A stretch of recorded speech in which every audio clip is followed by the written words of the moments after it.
Assalamualaikum warahmatullahi wabarakatuh. Halo teman-teman semuanya, semoga kalian dalam keadaan sehat semuanya. Mari sama-sama kita belajar tentang akuntansi internasional.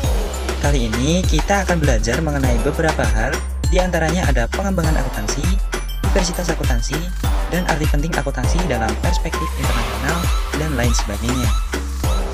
Nah, sebelum masuk ke pembahasan materi, terlebih dahulu saya akan memperkenalkan teman-teman dari kelompok 5 di kelas 6D akuntansi. Yang pertama ada Setia Intanovera dengan NIM 2003101070. Yang kedua ada Hana Ramawati dengan NIM 2003101071. Yang ketiga ada saya sendiri Lasminto dengan NIM 2003101086. Dan yang terakhir ada Sitaria Arungkusumadiwanti dengan NIM 2003101094. Yuk kita lanjut ke pembahasan. Selamat menyimak. Akuntansi sebuah bahasa bisnis. Akuntansi dapat dipandang dari dua aspek, yaitu yang pertama akuntansi sebagai sistem informasi dan yang kedua akuntansi sebagai suatu tipe informasi. Yang pertama, akuntansi sebagai sistem informasi.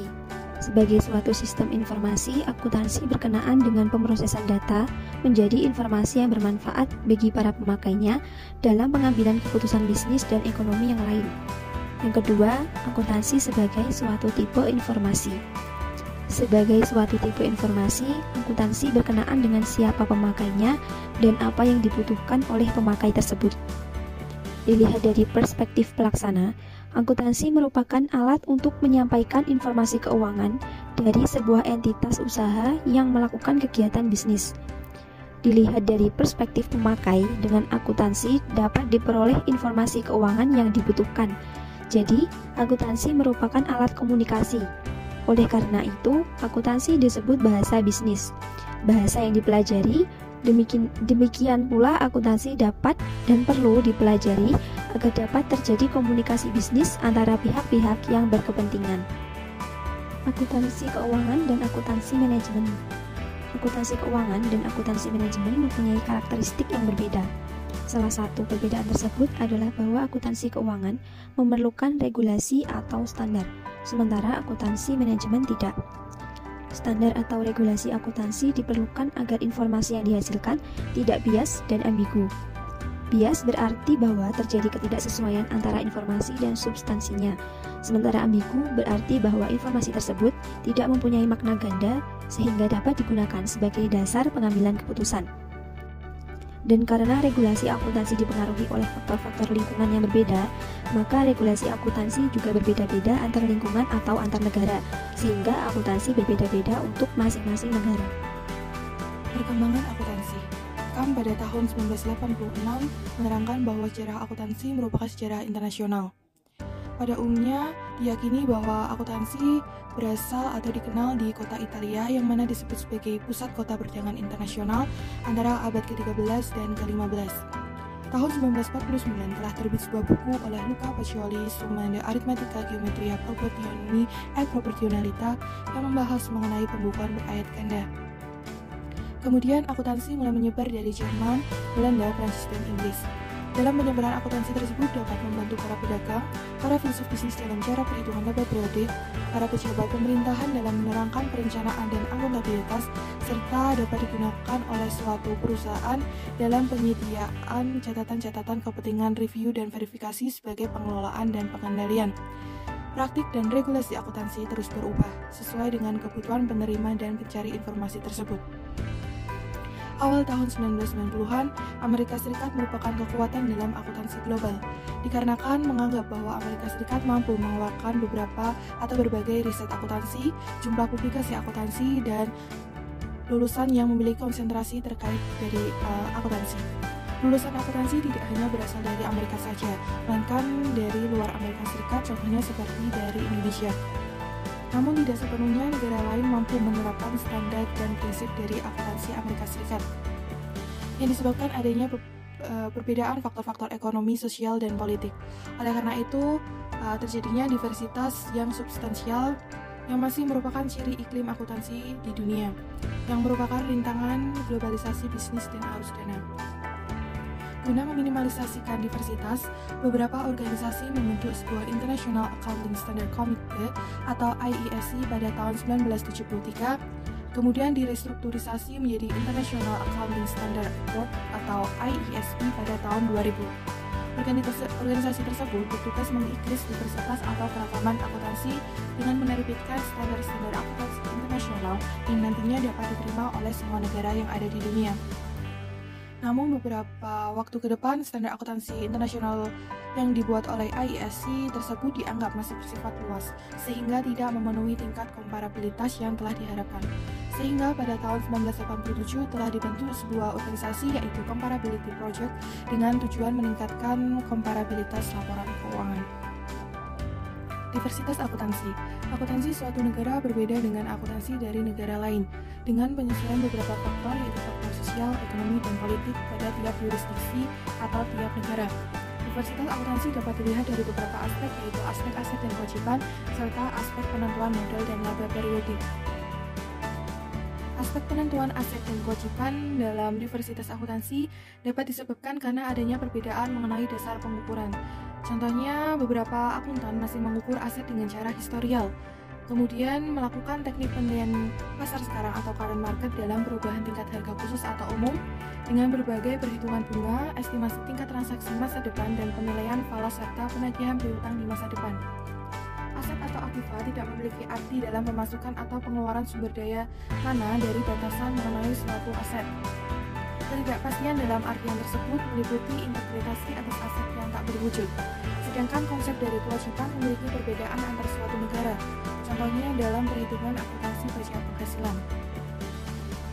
Aspek penentuan modal dan laba periodik dalam diversitas akuntansi merupakan variasi komparasi atas ekuitas, yang mana adanya sebuah pertanyaan bahwa apakah sumber daya atau kewajiban boleh dihapus secara langsung dari laba ditahan? Jawabannya karena terdapat kesulitan dalam pemisahan operasional bisnis normal dan masalah periodisitas dalam penyesuaian periode sebelumnya. Dalam sejarah Amerika Serikat menghendaki semua transaksi kecuali investasi pemegang saham, donasi modal, penambahan modal, dan penyesuaian transaksi fungsional atas falas yang mengalir melalui laporan laba rugi. Sedangkan beberapa negara selain Amerika Serikat atau negara yang berbahasa non-Inggris mengizinkan atas penyesuaian modal diberlakukan langsung dengan tujuan untuk mengetahui dari keuntungan atau kerugian yang terjadi dalam suatu transaksi. Hubungan antara aset dan kewajiban dengan penentuan laba periodik menimbulkan sebuah efek resiprokal, yaitu biasanya disebut sebagai over atau understatement dalam sebuah aset atau kewajiban, yang mana dilaksanakan melalui inklusi atau inklusi laporan laba rugi yang bersangkutan. Di mana efek tersebut harus dicatat bahwa terdapat variasi prosedural yang lebih kecil untuk mengetahui biaya riset dan pengembangan, eksplorasi minyak dan mineral, promosi penjualan, serta berbagai transaksi lainnya yang terjadi di sebuah laporan. Peran akuntansi internasional. Peran akuntansi antar negara tentunya berbeda-beda ya teman-teman. Perbedaan peran ini dapat mempengaruhi orientasi dan kandungan informasi laporan keuangan yang dihasilkan oleh perusahaan di masing-masing negara, yang selanjutnya akan mempengaruhi cara interpretasi dan penggunaan laporan keuangan. Peran akuntansi relatif terlaksana lebih baik dalam lingkup nasional, yang disebabkan karena dalam satu negara berlaku satu regulasi akuntansi yang sama untuk semua perusahaan yang ada pada negara tersebut. Persamaan regulasi akuntansi memudahkan interpretasi informasi yang disajikan dan juga memudahkan pembandingan atau komparabilitas informasi antar perusahaan. Dalam perspektif internasional, interpretasi dan komparabilitas ini lebih sulit dilaksanakan karena adanya lebih dari satu regulasi akuntansi. Kemudian, korporasi multinasional dan keterlibatannya dalam bisnis internasional. Akuntansi internasional terutama diperlukan oleh pasar modal yang telah mengglobal dan perusahaan yang bisnisnya mengglobal. Perusahaan yang paling rendah tingkat globalisasi bisnisnya adalah perusahaan yang mempunyai transaksi utang piutang dalam valuta asing atau falas. Sementara yang tingkat globalisasinya paling tinggi adalah korporasi multinasional atau MNC atau Multinational Corporation. MNC adalah perusahaan yang terlibat dalam produksi dan penjualan barang atau jasa pada lebih dari sebuah negara. Nah, MNC adalah perusahaan yang tentunya sangat membutuhkan informasi keuangan internasional. Kemampuan korporasi dalam menggunakan faktor-faktor produksi yang tersedia secara global merupakan faktor yang jauh lebih penting dalam pembentukan daya saing internasional daripada perbedaan ekonomi makro antar negara. Baik, yang selanjutnya adalah pengertian akuntansi internasional. Dalam pengertian akuntansi internasional ada dua tipe akuntansi, yaitu akuntansi keuangan dan akuntansi manajemen. Untuk yang pertama adalah akuntansi manajemen, yaitu menyediakan informasi yang dibutuhkan manajemen di dalam pengambilan keputusan dan pengelolaan perusahaan. Karena manajemen dapat mengakses pemrosesan informasi tersebut, maka informasi akuntansi manajemen tidak memerlukan standar. Kemudian yang kedua, akuntansi keuangan, memberikan informasi keuangan yang bermanfaat bagi pihak eksternal dalam pengambilan keputusan ekonomi. Karena pihak eksternal tidak mempunyai akses terhadap proses penyusunan laporan keuangan, maka diperlukan standar di dalam penyusunan laporan keuangan tersebut. Standar yang digunakan untuk mengurangi atau menghilangkan sama sekali yang dimungkinkan ambiguitas atas informasi yang disajikan dalam laporan keuangan yang disebabkan oleh adanya multitafsir atas laporan keuangan yang disajikan oleh perusahaan. Kemudian, transaksi bisnis lintas negara menyebabkan bertambah kompleksnya substansi yang perlu dilaporkan yang disebabkan karena perbedaan mata uang yang digunakan oleh masing-masing negara dan berubah-ubahnya kurs valuta asing.